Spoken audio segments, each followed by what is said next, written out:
Bruh. The moment Canelo Alvarez's punches worry you, stay tuned, people.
What up, Fight World? It's your boy Ego, and I'm back with some more boxing. Make sure you smash the like button. Also, subscribe to the channel for the latest and greatest in boxing. If you want to become part of the gang, notification gang, please hit the bell icon. Shout out to the super chats, channel donations, the Venmo donations, and the Patreon family.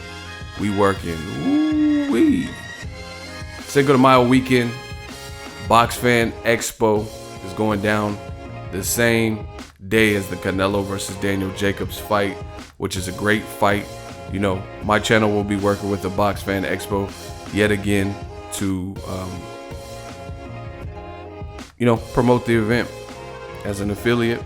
If you want to purchase tickets through me, helps the channel. Let's talk about the fight, people. Canelo Alvarez is throwing heat. This is going to be a good fight, people.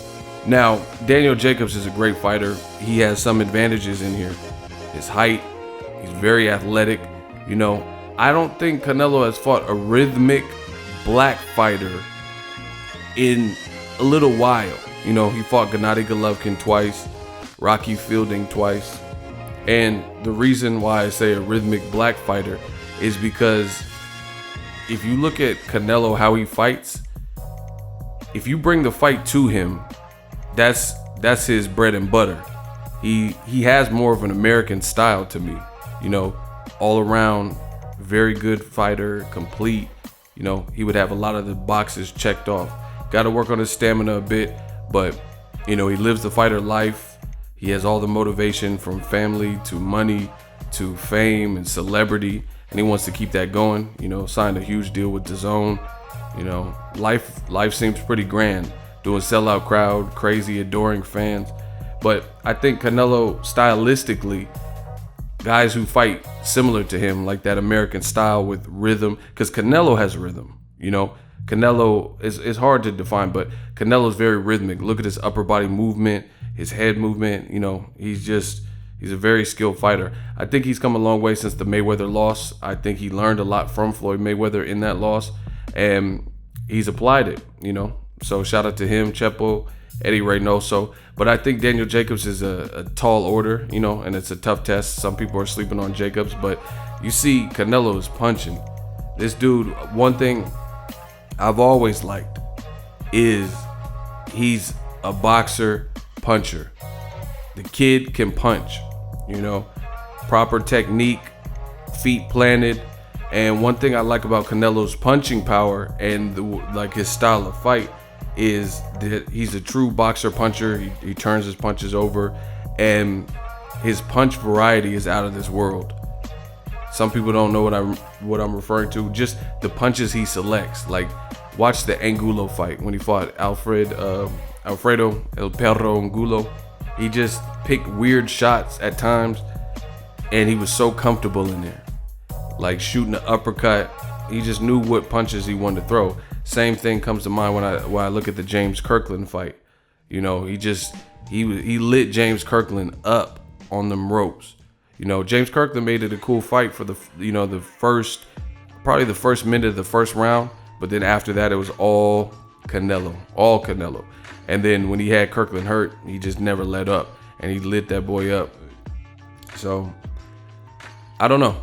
Canelo is also one of the fighters that I see in the modern boxing era who doesn't just do cute stuff on the mitt. It actually shows up. I'm not gonna say names and all that, but some people, they look crazy good on the mitts, and then it doesn't translate into their offensive arsenal. Like come fight night, under the bright lights where it counts. I could really say a lot of the repetition, a lot of the technique and the punching style and the training, that you see Canelo Alvarez do with Eddy Reynoso, I feel like it shows up. It's the same guy, it's kind of like the internet. Some people, the internet is, you can live a double life and shit. Like I know people, and I know them personally, like from the area or went to school with them, and then on the internet they're like somebody else, like, and them personally, you're like, that's not you, but they kind of portray almost a character. And some fighters do that too. You see them at media workouts or wherever, Instagram clips and videos, but it doesn't translate into the actual fight. But Canelo, the shit he's doing, it actually translates into the fight. Like if you have a certain style, he'll light you up just the same way he's doing on the mitts. But he looks real good, people. Real good on the mitts. He looks focused. I've seen some recent pictures of him. He looks like he's enjoying camp. It just started, and his weight's good. I think Canelo's confidence is at an all-time high. This is just me kind of speaking on behalf of him. Why wouldn't it be? I mean, he just went up to 168, set history, became, I think, the first Mexican to win titles in 3 divisions in those particular divisions, because there's other guys like Gilberto Zurdo Ramirez who he's a champion at 168, probably going to move up, but Canelo is coming from lighter division. So I think Canelo is the first Mexican fighter to do it and go up those particular 3 divisions. So that was an accomplishment for him. Even though there's too many belts in boxing, I'm not going to really get into it. We know Rocky Fielding wasn't like the true champion. Caleb Smith, who knocked out Rocky Fielding before Canelo, is. But, I'm not going to... The video has nothing to do with that. So Canelo beat the shit out of Rocky Fielding. It is what it is. And he did the damn thing. So he did it at 168. A guy who was 6'3", looked like Aaron Rodgers.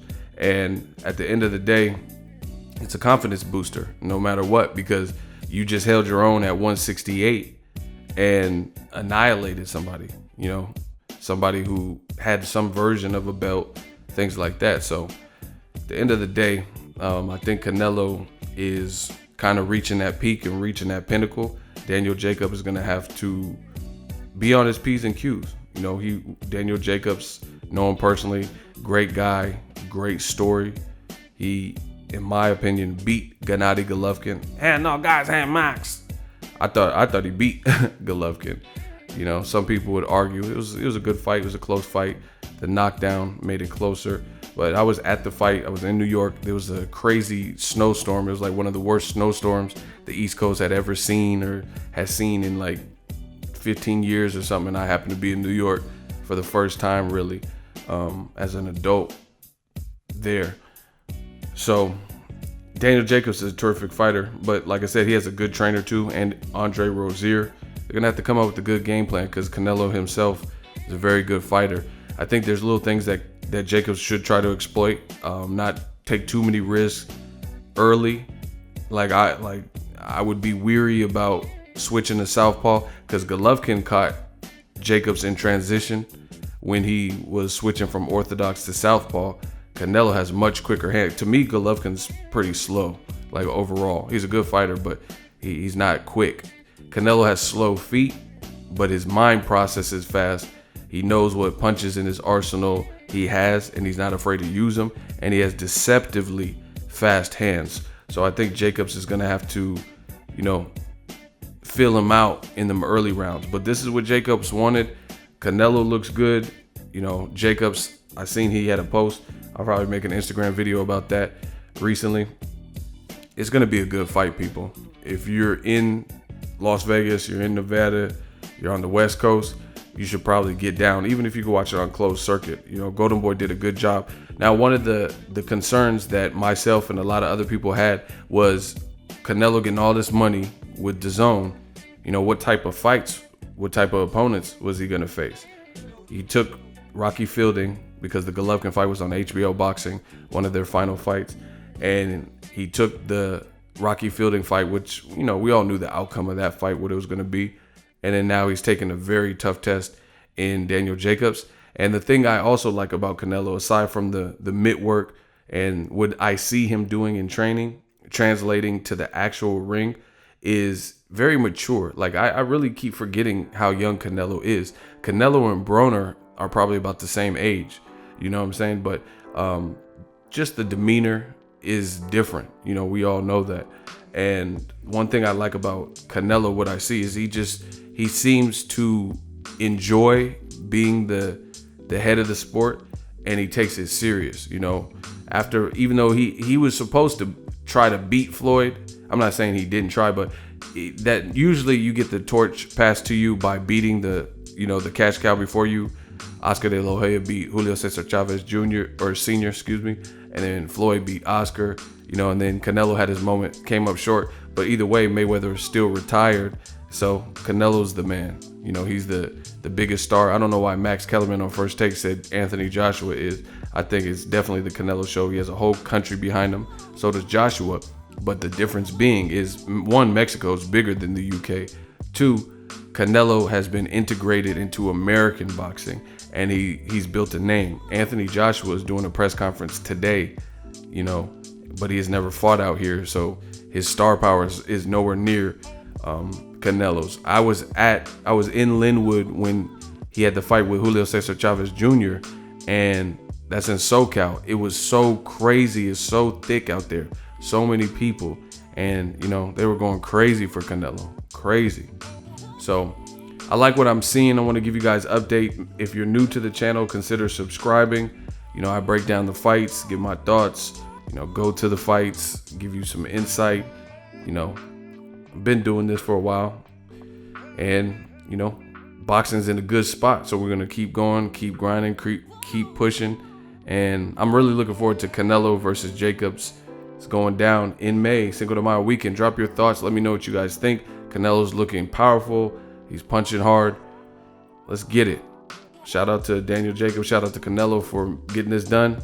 No games. We'll see. You know, to me, this is the top dog at middleweight. You know, I like Demetrius Andrade. Boo Boo Andrade's a terrific fighter too, but his resume won't compare to the winner of this fight. Canelo's been in there with Gennady Golovkin. No, guys. You know, he's been in there with Golovkin twice. Fought Mayweather. Fought Edeslandi Lara. Even though not all those fights were at 160, but still his resume. Edeslandi Lara, James Kirkland, you know, Julio Cesar Chavez. Demetrius Andrade, again, very skilled, but he had a lot of promotional things that kept him away from the sport. So his resume is not that of a Canelo. Same thing with Jacobs. Jacobs beat Peter Quillen when he was undefeated. In my opinion, he beat Golovkin. Nonetheless, he fought him before Canelo. He fought Dimitri Barreau, Sergio Mora, a guy who's kind of tricky to look good against. So all in all, the winner of this fight, I think based on the meaningfulness of this fight and both of their resumes, when you combine them, has to be the man at middleweight, whoever wins this. Hopefully it's no bullshit and politics. I don't even want to discuss that. You know, I don't want to jinx it or nothing, but let me know what you guys think. Drop your thoughts in the comment section. Canelo looking powerful as ever and confident as ever. Drop your thoughts in the comment section. Make sure you smash the like button. As always, hate, comment, and subscribe. Till next video is Ego. Sign on. So if you enjoyed this video and want more content like this on the channel, you can show your appreciation by going to the PayPal donate button or the YouTube support button, and you can donate any amount that you feel is equivalent to the value of this video. Much more to come. Thank you guys for your support. Boxing Ego, the future of boxing.